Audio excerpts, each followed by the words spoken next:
I didn't find out I was betrayed in a dramatic way. No screaming phone call. No tears in a parking lot. No moment where the truth hit me all at once. The betrayal showed up quietly, like it had been living in my life for a while, just waiting for me to notice. And the worst part, I trusted the person who did it completely, that I was calm, in love, making plans, while someone close to me was already rewriting the future without me in it. This isn't a story about rage or losing control. It's about staying quiet long enough to see everything clearly, and what happens when patience becomes power. My name is Anna. When this started, I was in college in the 1990s, trying to figure out adulthood the same way everyone else was back then, one decision at a time, hoping it all made sense later. That's when I met him, though we were introduced through mutual friends. He had already graduated, was a few years older than me, and was getting ready to move across the country for graduate school. At the same time, I was making plans to move with friends to a city that happened to be only about an hour and a half away from where he was going, 3,000 miles across the country, and somehow we were landing almost side by side. It felt like fate. Or at least, that's what I told myself, that we had so much in common. Same humor, same interests, same way of looking at the world. Conversations came easy. Time passed without effort. We fell in love the slow way. The kind that feels safe. He had siblings who welcomed me like I'd always been there. I fit into his life without trying. And for the first time in a long time, I wasn't questioning every step, because everything felt steady. But he was in school. I was working, money was tight, but that didn't matter much back then. We found joy in simple things: cheap food, long walks, quiet nights. I usually drove to see him on weekends since my schedule was more flexible. He lived in a rented house with roommates who were also in his program. The house always felt busy, full of projects, conversations, and animals. A lot of animals. Being around them was normal. He studied them, worked with them, took care of them. I liked that part of his life. It felt gentle, responsible, like he was building something meaningful. That I even became friends with people connected to his academic world: staff, classmates, people who worked at the university.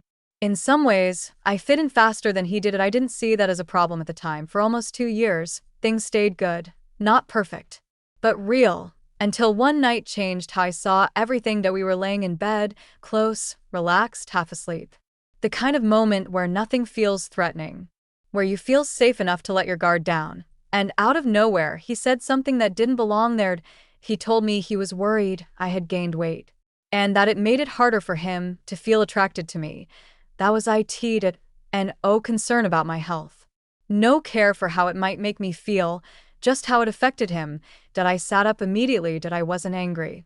I wasn't embarrassed.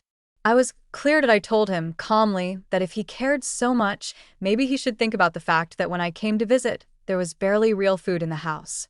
Just cheap snacks. Whatever was around. Even at that age, I knew better than to accept that kind of comment quietly. That I hadn't changed much at all. I still wore the same clothes. I felt healthy, strong, normal. I asked him a simple question. What's your solution? He stared at me like he hadn't expected that.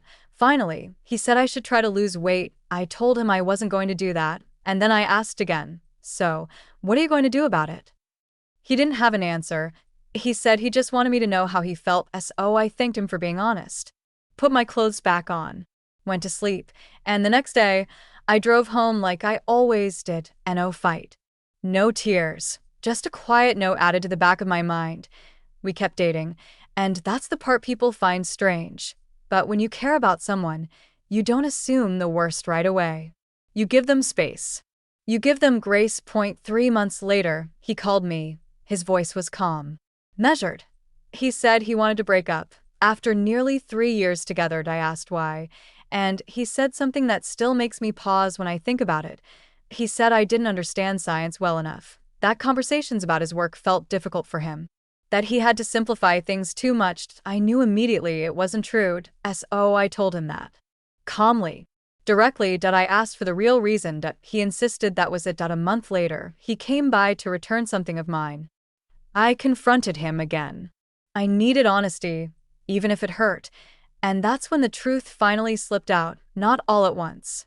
Not cleanly, but enough. He admitted he had been seeing someone else, someone much younger. someone who was still his student.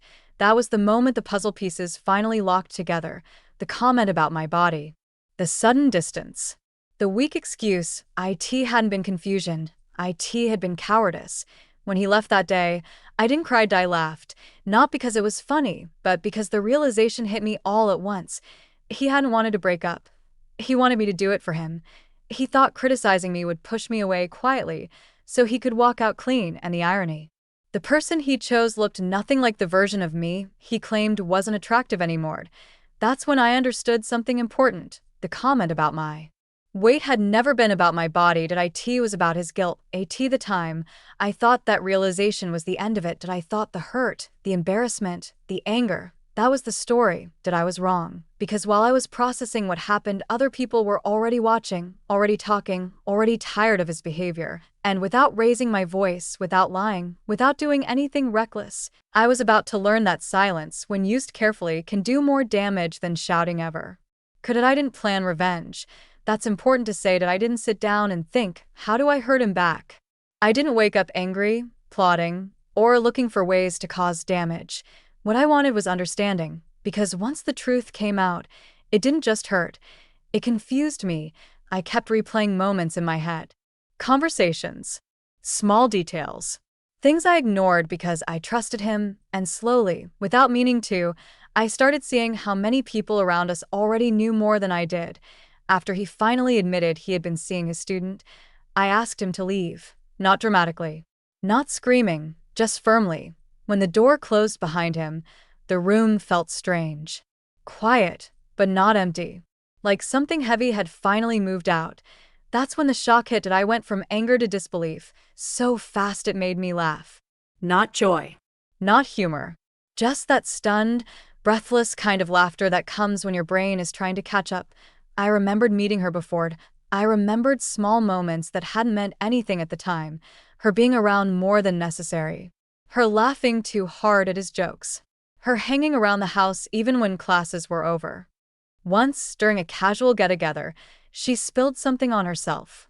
He asked me if I could lend her some clothes. I couldn't. Not because there was anything wrong with her body, there wasn't, but because we weren't the same size. That memory came back sharp and clear, and suddenly his comment about my weight made sense. He wasn't uncomfortable with my body. He was uncomfortable with his choices. A few days later, I reached out to his roommates. Not to cause drama, I just wanted to say goodbye. Back then, email was how you said things you didn't trust your voice to handle. I thanked them for always being kind to me, for making me feel welcome, for being part of my life. I told them we'd broken up. Their replies came faster than I expected. They already knew, both of them. They told me they had found out about the relationship weeks earlier, that they had confronted him, that they had told him he needed to tell me the truth himself, or they would. That was when he suddenly couldn't talk to me anymore because I didn't understand science.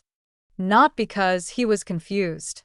Because he was cornered. One of the roommates, the kind, easygoing one, told me he had packed up a few of my things that were still around the house. He offered to help me get them back. Then he said something unexpected. He said I should come up for the weekend to go out. Have fun. Do the things my ex always said were a waste of money. Eat good food. Drink. Laughed. I said yes. Not because I wanted to make anyone jealous, but because I needed to remember who I was outside of that relationship. When I arrived, my ex wasn't home. The house felt different without him there. Less tense. Lighter. The roommate let me in, and while he gathered my things, I walked through rooms that suddenly felt unfamiliar. That's when I noticed the animals again. I had been around them for years. I wasn't an expert, but I wasn't clueless either. And I knew enough to recognize when something didn't feel right. One animal in particular stood out. IT wasn't supposed to be there. I remembered conversations where he brushed off paperwork. Fees he didn't want to pay. Rules he didn't agree with. That I didn't touch anything. I didn't move anything. That I just took pictures, quietly, carefully, of the animals. Of the conditions. Of one enclosure that was clearly visible from outside the house. Then I left it alone. That night, we went out. We laughed more than I had in months. The kind of laughter that comes from release, not distraction. We came back late. Not hiding. Not sneaking. When we walked in, my ex and his new girlfriend were sitting there, watching TV. They saw me. They saw me dressed up, relaxed, supported. They saw me leaning into a version of myself I hadn't been allowed to fully be around him. I didn't say anything that I didn't have to. The next morning, as I was leaving, he finally spoke. He said I didn't need to act that way in front of him, that I didn't raise my voice. I ate my breakfast slowly, Calmly. let the moment stretch just enough. Then I wished them well and walked out at the time. I thought that was it. I thought that small, petty moment was my closure, that I was wrong, because that was a revenge. That was just noise. The real shift happened the next day that I picked up the photos I'd had developed. I looked at them again, carefully, without emotion. Then I made a phone call that I asked how to report concerns about animals being kept improperly. I asked questions. I listened that I didn't exaggerate. I didn't lie that I just described what I had seen, and I sent the photos. That was it'd and no threats. No warnings, just information, placed where it belonged. Around the same time, the roommates made their own choices. They were done covering for him, done feeling uncomfortable in their own home. They reported what they knew, that a teaching assistant had been involved with a student, that favoritism had been noticed, that lines had been crossed. Word spread quickly, not because anyone shouted, but because small programs don't hide secrets well. And suddenly, the story wasn't about me anymore. It was about him. I also reached out to someone I trusted, someone connected to his academic world, that I shared what I knew. I shared messages he had written. Proof in his own words. The reaction was immediate, serious, quiet, professional. That's when I understood something important. When you stop protecting someone who doesn't protect you, the truth doesn't need help being loud. A few weeks later, I got a call. The authorities had shown up at the house. Animals were being removed. Questions were being asked. Papers were being checked. He wasn't there. The people who had nothing to hide. And once the door was open, everything else followed. That was the moment I realized this wasn't about revenge anymore. That it was about consequences, about choices finally catching up to the person who made them. And the most powerful part, I hadn't broken a single rule to get there. Once the process started, it didn't slow down. That's the thing about truth. When it finally enters the system, it doesn't rush, but it also doesn't stop. That I didn't hear details right away. I didn't need to. I had already stepped back. Whatever happened next was no longer mine to manage, but bits and pieces reached me anyway, through quiet phone calls, through people who didn't realize how much I already knew. The investigation into the animals took hours, not minutes, not a quick walkthrough, hours. Questions were asked, notes were taken, calls were made. And when they left, they didn't leave empty-handed. They came back, with permission to look deeper. By the end of the day, the house felt hollow. Tanks were empty. Enclosures gone. The noise that once filled the space disappeared. Only a few harmless pets remained. Everything else was removed. The same time, the academic side of his life started to crack. Programs like his. Reputation matters. Trust matters. Boundaries matter. And once those are questioned, everything else comes under review. The relationship with his student wasn't brushed off as a misunderstanding. It wasn't softened. It was exactly what it looked like: inappropriate, unprofessional, unacceptable. He lost his teaching role. His funding disappeared. The future he talked about so confidently stopped being guaranteed. People who had once defended him went quiet. People who had stayed silent started speaking up. And the story became bigger than any one complaint. I learned later that the financial consequences hit hard. Research money doesn't come without responsibility. Oversight exists for a reason. And once questions are raised, they don't stay small. He had received funding that required strict compliance. Once that compliance was questioned, the support vanished. Money already used had to be accounted for, returned. His work stalled. His plans unraveled. Doors closed quietly, one by one, not with drama, with paperwork. The university took its own steps. His scholarship was revoked. His position was terminated. He didn't get expelled, but the path he was on was gone. Instead of the future he expected, he was left negotiating what he could salvage: a lower degree, more debt, less opportunity, and all of it traced back to choices he made while telling himself he was smarter than the rules. That I didn't celebrate, I didn't throw a party, I just watched from a distance as the life he built on shortcuts slowly collapsed under its own weight. And then something unexpected happened. His family reached out, not him. I hesitated before responding. I didn't want to cause pain. I didn't want to reopen wounds, but I also didn't want to disappear quietly under a story that wasn't true. I told the truth, calmly.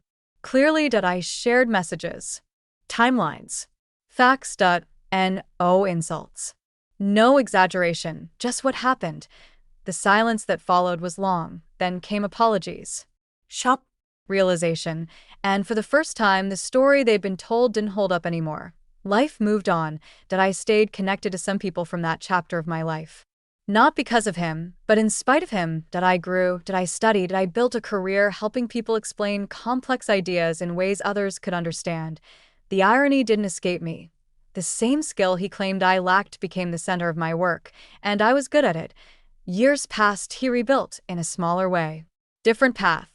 Different life. I didn't track it closely, I didn't need to, because I wasn't measuring my life against his anymore. Then, decades later, the past walked back into my present.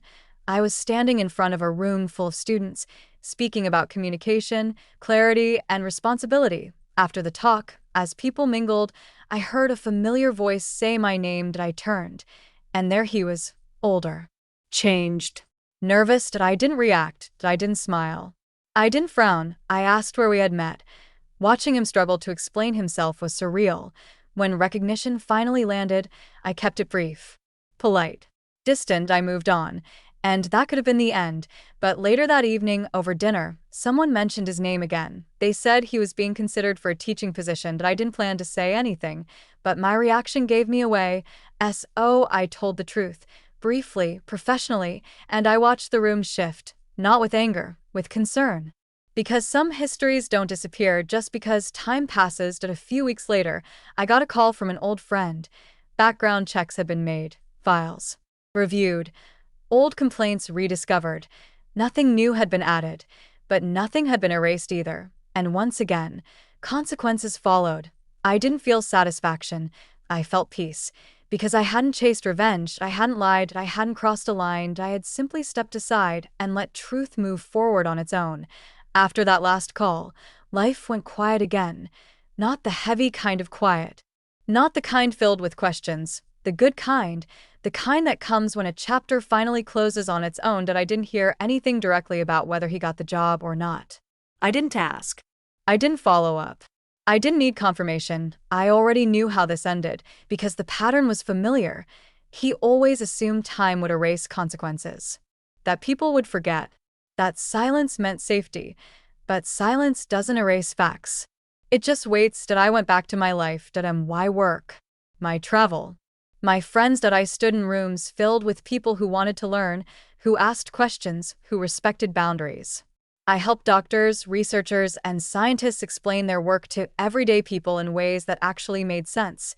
And every once in a while, I smiled at the irony, not because I wanted to feel superior, but because life has a strange sense of balance. Years ago, he told me I wasn't enough, not smart enough, not thin enough, not suitable for the future he imagined. The time, those words stuck to me longer than I'd like to admit. But here's what I learned. When someone criticizes your body, your intelligence, or your worth without compassion, it's rarely about you. It's usually about what they're hiding. I never told him I was the one who made those calls. I never needed to. I didn't trap him. I didn't trick him. I didn't make him do anything. I simply stopped protecting him from the consequences of his own behavior. That was the moment everything changed. People ask sometimes if I regret how things unfolded. I don't, because I didn't act out of anger. I acted out of clarity. I didn't spread lies. I didn't exaggerate. I didn't destroy anything that wasn't already unstable. I just made sure the truth reached the right places. And then I stepped back. The funny thing about revenge is this. The most powerful kind doesn't look like revenge at all. It looks like patience. It looks like restraint. It looks like moving on so completely that when the past finally catches up, you're already somewhere else. I still think about that younger version of myself sometimes. The girl who drove long hours to see someone she loved. The girl who stayed calm when she was insulted. The girl who trusted her instincts even when the truth hurt. She didn't know it then, but she was already strong. She just hadn't seen the proof yet. If there's one thing I'd want anyone listening to take from this story, it's this. If someone who claims to love you makes you feel small about your body, your mind, or your worth, pause. Not to argue, but to look closer, because love doesn't need you to shrink, and silence, when used wisely, can protect you long enough for the truth to speak for itself. Didn't win because I was louder, did I won because I stayed honest, and sometimes that's all it takes.